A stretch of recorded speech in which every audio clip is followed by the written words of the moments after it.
Rome wasn't conquered with swords. It was bought. Bought with debt, loans, political favors, and backroom bribes so massive that if they happened today, they would crash markets and end careers overnight. Julius Caesar didn't rise to absolute power because he was just a great general. He rose because he understood something most Romans ignored. Power doesn't come from winning battles. Power comes from who you owe, who owes you, and how deep you are willing to go into debt to control the system. What you're about to hear is not the story Rome wanted remembered. This is the financial story behind Caesar's rise. And once you see it, history will never feel the same. Before Julius Caesar ever crossed the Rubicon or marched into Gaul, he was already drowning in debt.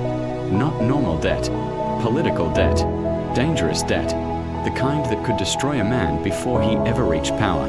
By his early 30s, Caesar owed the modern equivalent of hundreds of millions of dollars.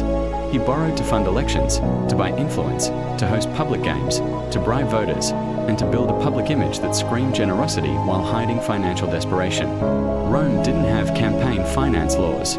There were no spending limits. If you wanted power, you paid for it yourself. And Caesar paid with money he didn't have. His biggest financial lifeline came from Marcus Licinius Crassus, the richest man in Rome. Crassus wasn't just wealthy. He was a walking bank. He owned silver mines, real estate, and private fire brigades that only saved buildings if the owner paid first. Crassus didn't support Caesar because he liked him. He supported him because Caesar was an investment. Crassus covered Caesar's debts, guaranteed his loans, and quietly kept him financially alive. In return, Caesar became politically loyal. This wasn't friendship. It was leverage. At the same time, Caesar aligned himself with Pompey the Great, Rome's most celebrated general. Pompey had military glory but needed political legitimacy. Caesar had ambition but needed money and muscle. Crassus had money but wanted influence. Together, they formed what history calls the First Triumvirate. But this wasn't an alliance of equals. It was a financial cartel. Three men privately controlling Rome while the Senate pretended it still mattered. Laws were passed not by debate, but by debt. Votes were secured not by principle, but by payment. Caesar understood something critical. If you control public spending, you control public loyalty. He pushed massive land reforms that rewarded veterans and poor citizens. Not because he was generous, but because gratitude is cheaper than force. These reforms were funded through loans, promises, and political pressure. Rome was slowly being purchased one favor at a time. The Senate resisted, but resistance meant nothing when mobs were paid to intimidate opposition and elections were decided before ballots were cast. If this story is already changing how you see history, take a second and hit like, subscribe, and turn on notifications for Bioforge. This channel exists to expose the real power structures behind history's biggest figures, and what comes next only gets deeper. When Caesar was appointed governor of Gaul, many senators thought it would ruin him. They believed the costs of war would crush his finances. Instead, Gaul became his financial reset button. War wasn't just conquest, it was income. Caesar looted cities, seized gold, enslaved populations, and sent massive wealth back to Rome. This money paid his debts, rewarded his soldiers, and bought silence from political enemies. Every victory wasn't just a military win. It was a financial transaction. Caesar paid his legions directly, generously, and consistently. Soldiers didn't fight for Rome anymore. They fought for Caesar. Their loyalty was bought in silver and land promises.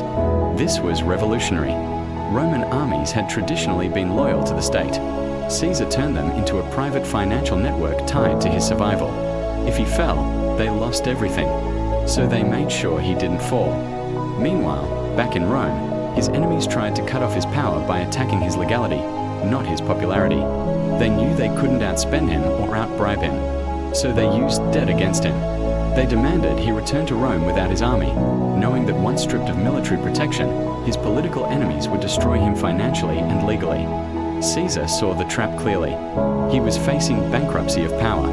Crossing the Rubicon wasn't an act of madness. It was a calculated financial decision. If Caesar returned as a private citizen, his debts, enemies, and legal charges would consume him. If he returned as a conqueror, Rome itself would owe him. When he crossed that river, he wasn't choosing war. He was choosing solvency. Civil war followed, but even war followed financial logic. Caesar moved fast, not to win glory, but to secure treasuries. He seized Rome's state funds, minting authority, and tax systems. Control the treasury, control the state. His enemies still had armies, but no money, and armies without money collapse. After his victory, Caesar didn't cancel debts out of kindness.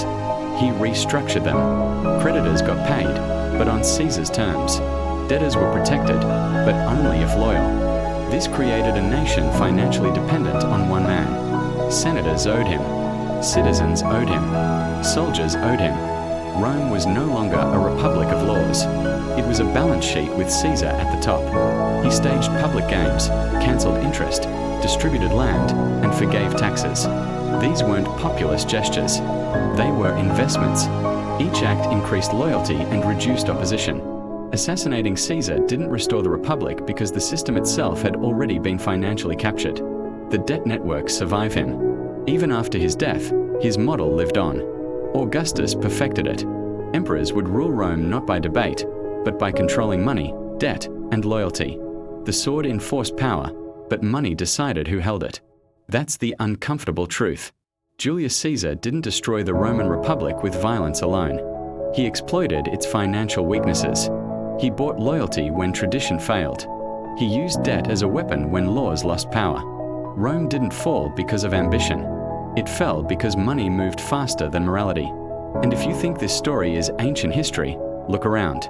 Political debt still decides power. Financial loyalty still outweighs law.